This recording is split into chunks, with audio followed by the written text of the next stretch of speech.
At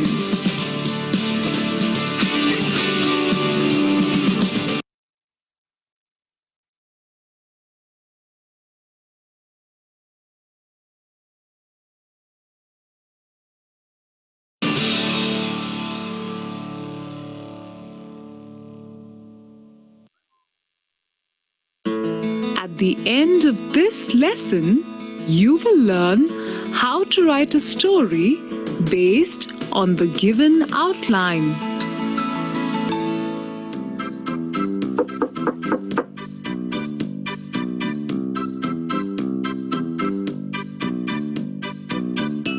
Hi, Grandma. I have been waiting for you all morning. Hello, Zizi. I'm glad to see you too, dear. So why did you insist that I come to visit you today? Oh, Grandma, you are the best storyteller. Our teacher has given us an outline of a story that we need to write. She has also announced a prize for the best written story. Grandma, I need your help in writing the story. So that is what you want, huh? Well then, what are we waiting for? Let us get started. Here is the outline of the story. Let us carefully read the outline of the story.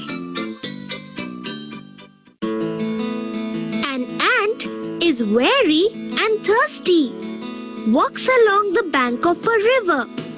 Stops to quench its thirst. Strong rush of water carries away, drowning the ant.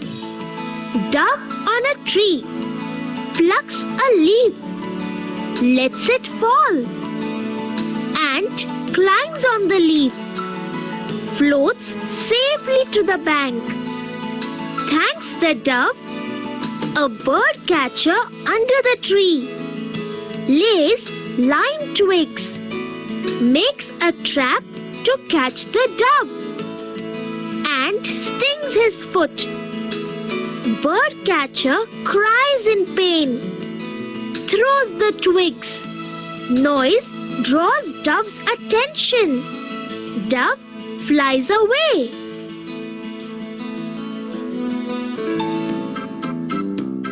Zizi, after reading this outline, we have a fair idea what this story is about. Isn't that right? Yes, Grandma. The outline simply describes a sequence of events with characters in the form of points and short phrases. We must now breathe life into this outline and develop these points into a complete story.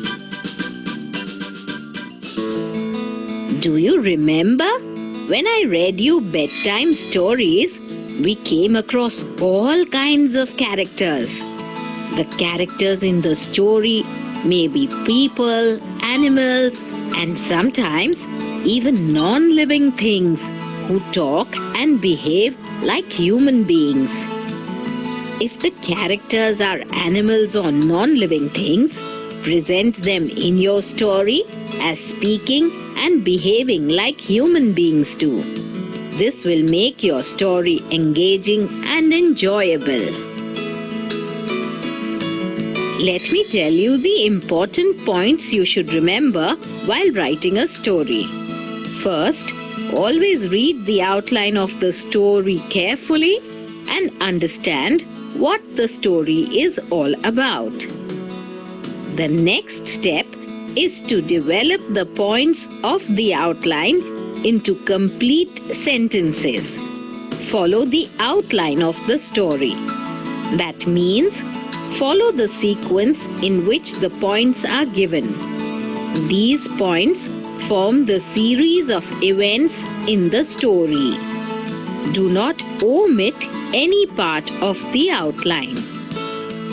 Do not include unrelated or unnecessary events that may change the story completely.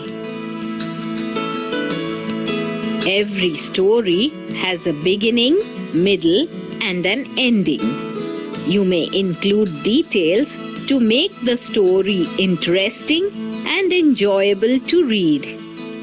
Write the story in the past tense, even if the outline may be provided in the present tense. Introduce dialogue or conversation to make the story engaging. Use direct speech when introducing these conversations. For example, in direct speech, the ant looked up at the dove and said, "Thank you for saving my life. I am very grateful." In indirect speech, the dove told the ant that she should climb up on the leaf and that it would keep her safe. Remember to give a title to your story. Choose a title that is related to the main characters or events of the story.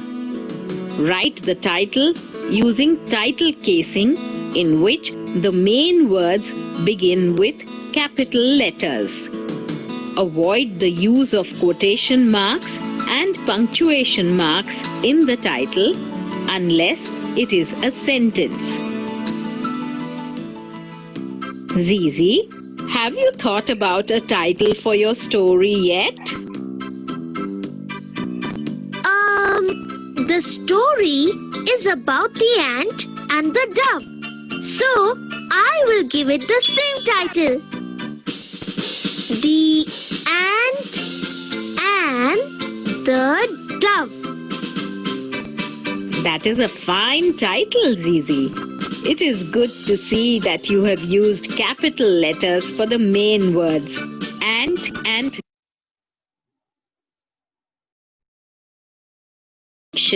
are written using lowercase letters. Have you now understood what we need to do to write a story from a given outline, Zizi? Yes, Granny. I think I should be able to write it on my own now. Well then, you can start writing the first draft of your story now. Let us begin writing the introduction or the beginning of the story. On a hot summer day, an ant was walking along the bank of a river. The ant was tired and very thirsty. It went to the bank of a river to have a drink of water. The rush of water in the river was strong and the ant got carried away. That is a good start, Zizi. Now continue writing the body of the story. A dove sitting on a tree overhead saw the ant was drowning. So, the dove plucked a leaf from a branch and let it fall into the river close to the ant. The dove said to the ant, "Climb onto the leaf. It will keep you from drowning and you can float safely to the bank of the river." The ant climbed onto the leaf and floated safely to the bank of the river. The ant was very grateful to the dove and said, "Thank you for saving my life." Later that day, the ant saw a bird catcher. The bird catcher came and stood under the tree. He laid lime twigs and was making a trap to catch the dove. The ant saw this and realized that the bird catcher was trying to lay a trap to catch its friend the dove. So the ant stung the bird catcher on the leg. The bird catcher let out a painful yelp and threw down the twigs. The dove heard the noise and flew away. So in this way, the ant repaid the dove by saving its life from danger. Well done, Zizi. You've written the story very well. I think it's time we have a quick treat and then read the new storybooks that I got you. Yay! Yay!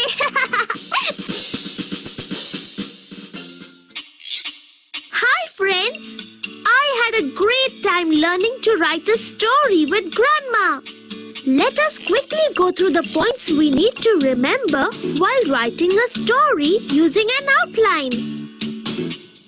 The outline describes a sequence of events with characters in the form of points and short phrases.